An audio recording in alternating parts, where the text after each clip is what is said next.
Good afternoon, ladies and gentlemen, and welcome to this very special media event to mark the announcement of Ireland's squad for Rugby World Cup 2023. An enormous body of work has been undertaken by the players and management over the course of the past weeks, months and indeed years in preparing for the challenge of this tournament. At this point, I would like to say that we particularly want to thank the players who have been part of the wider squad but have not made the final cut. They have helped enormously in preparing the squad and have the respect and appreciation of all. It's a hugely exciting time for the 33 players who have been selected, and I know that the Irish public, renowned both at home and across the world for their incredible support and dedication, will play a special role in this journey, giving the team that critical edge for our matches in Bordeaux, Nantes and Paris. After 70 days of pre-season, we now believe we are fully ready, so without further ado, I'm delighted to announce the Ireland squad for Rugby World Cup 2023. I'll start with the forwards. Ryan Baird, Finlay Bealham, Tadhg Beirne, Jack Conan, Caelan Doris, Tadhg Furlong, Ian Henderson, Rob Herring, Ronan Kelleher, David Kilcoyne, Jeremy Lockman, Joe McCarthy, Peter O'Mahony, Tom O'Toole, Andrew Porter, James Ryan, Dan Sheehan, Josh van der Fleer. And the backs: Bundy Aki, Ross Byrne, Craig Casey, Jack Crowley, Keith Earls, Jemison Gibson Park, Mac Hansen, Robbie Henshaw, Hugo Keenan, James Lowe, Stuart McCluskey, Conor Murray, Jimmy O'Brien, Gary Ringrose, and finally the captain, Jonathan Sexton. Thank you very much. Thanks very much, Mick. I'd just like to invite questions from the floor. Claire, if you'd like to start. Ian Healy hasn't made it, obviously, and what can you tell us? He hasn't, Claire, no. He's just had a scan just as we got off the plane now, and yeah, he'll be out for a spell of time. That won't be right, unfortunately, for Cian and for us. Certainly for the start of the competition, and we'll see how his rehab goes during it, and you never know towards the back end whether he could be a replacement or not. How did he take it? Obviously, huge disappointing. Looking forward to a fourth. Oh well, it's devastating, isn't it? That's sport, that's life, that's certainly rugby. But Cian's big enough and old enough and experienced enough to have been through these type of things before. I remember in 2013 when we was on the Lions, he got injured pretty early in the first game. He had to fly home early, so he's experienced something like this, and you know he understands that these type of things happen. He's obviously devastated, as we are as a group for him. The whole thing, is there some hope that he might make it? Well, the prognosis at this is something between 5, 6, probably to 10 weeks. So how that rehab carries on is something that we'll keep a track of as we go. What would the tightest and toughest calls be in this 33? Well, the toughest thing. There's a couple of things. The toughest thing is that as a group of, say, 42, 43 players that's been together for 9 weeks over the summer, we don't just grow as rugby players, as a rugby team. We grow socially as well, and it's always tough to drop anyone out of that type of squad. And then when you look at what we normally do, when we pick a squad, say for a Six Nations or a tour or whatever, we normally pick it in the region of 38 players.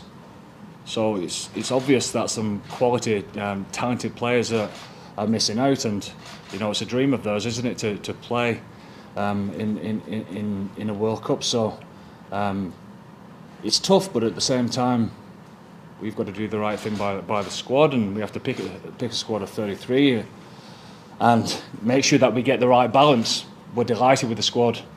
We think we've got an extremely gifted squad. And I also feel that the balance is right also. Thanks, Tom. Andy, how close to where you want to be are you now after this period of the build-up a few weeks ago, and bearing in mind the blow of losing Cian? Are you happy with the preparations and where you are? Yeah, we're happy with the preparations. We've had a great summer for all sorts of reasons. You know, we've got ourselves to a starting point. There's a lot of work that's got us to the start. Don't get me wrong, but we've got ourselves to the starting point. We're the lucky ones. We're the lucky ones that get to chase the dream for the wider group. And and for the nation in itself. So we can't get excited about that.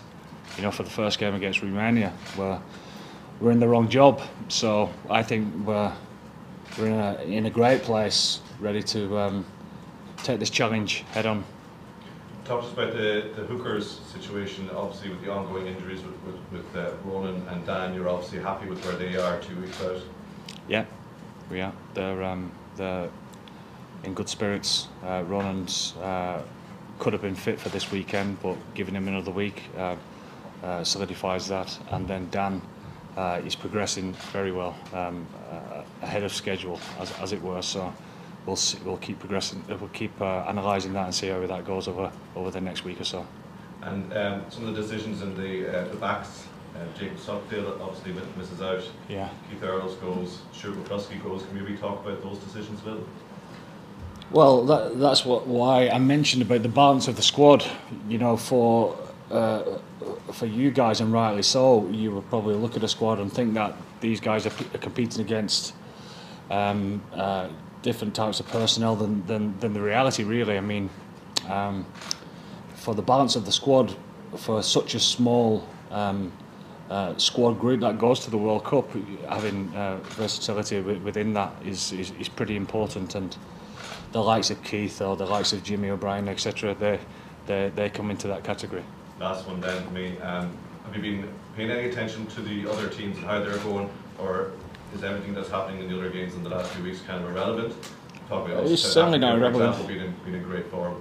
No, well, it's certainly not irrelevant. But like I said the other day at the press conference, you go back 5 or 6 weeks, and New Zealand played South Africa, and it was the same type of score, wasn't it? And you know, Fiji beating England, and us having such a tough game against Samoa yesterday. It all sets us up for what's going to be an exciting tournament ahead. Thanks. It's the last couple of minutes for online broadcast section, so Neil, if you'd like to. Thanks, Peter. Andy, you've gone 18 forwards and 15 backs. A lot of other teams have gone with 19, 14. Are you confident, numbers-wise, that you have the versatility in the numbers, that you're not going to be shortchanged in the forwards? Confident? Of course I am. Yeah. I mean, like I said, it's about what we've got and the players that can play in different positions. And we've got a few of those across the forward pack. And just one for Johnny. Just how disappointed are you for Cian, a player you've been in the trenches with a lot down the years? Yeah, I only just found out literally 5 minutes ago. Yeah, he's been through ups and downs in his career. He's obviously a very, very decorated player and a great player, and we're going to miss him. You know, gutted for him to miss this tournament. You know, it's meant a lot to him, how he's prepared for it and how he's trained, as he's shown that. So yeah, I'm gutted for him. Andy, coaches often say this is the most difficult day making the squad announcement. As much as you can tell us, can you talk us through today how you told the players and what you had to say to the players who aren't going to be there? Well, it's obviously difficult because you're shattering someone's dream, you know. But at the same time, I would hope that through all campaigns that you don't let bad news be a shock, as in you're constantly giving feedback to them to let them know where they're at. And players are not stupid, you know. They've always got a sense of what's happening along the way. But what I would say is that the reason it is difficult for myself to certainly tell those 5 players the other day is because they made it very easy for myself. You know, they're understanding. They're all team players. There's no selfishness whatsoever within all of the group. And if you have a look at everyone else announcing their squad so early, the reason that sometimes that happens is because they want to get to the 33, and they want to make sure that they push everyone else on so that there's no disruptions along the way. We have none of that ever, because of the quality of people that we've got. They're team first people, and that's why it's hard to shatter the dreams, really. So last 2 questions in this section, please. Kieran and then Ed. Johnny, what will it mean for you to captain Ireland in the Rugby World Cup? Yeah, a huge amount. You know, if someone told me 4 years ago that we'd be back here captain, I would have taken it 100%. You know, so there's been a lot put into this team by the management over the last 4 years, and to get their vote of confidence 4 years ago to do it, and with this as the end goal, it's been huge. So yeah, I'm very proud for myself, my family, and just for the group that we have. It's a very privileged position to be in with such a good group. Thanks, Ed. Johnny, how have you found the last few weeks? Something else being involved, and how much are you looking forward to being back out there? Yeah, incredibly frustrating to have to sit and watch.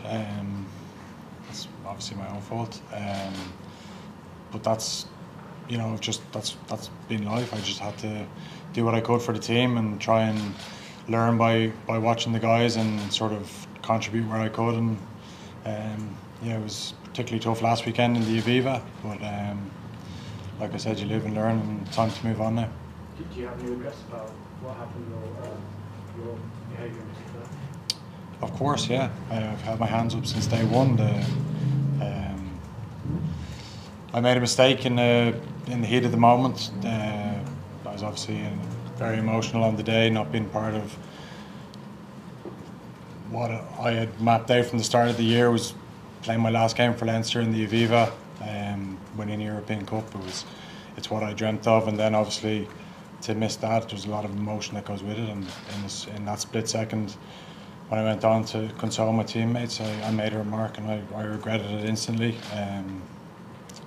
Make mistakes, say sorry, hold your hands up, and that's what I've done.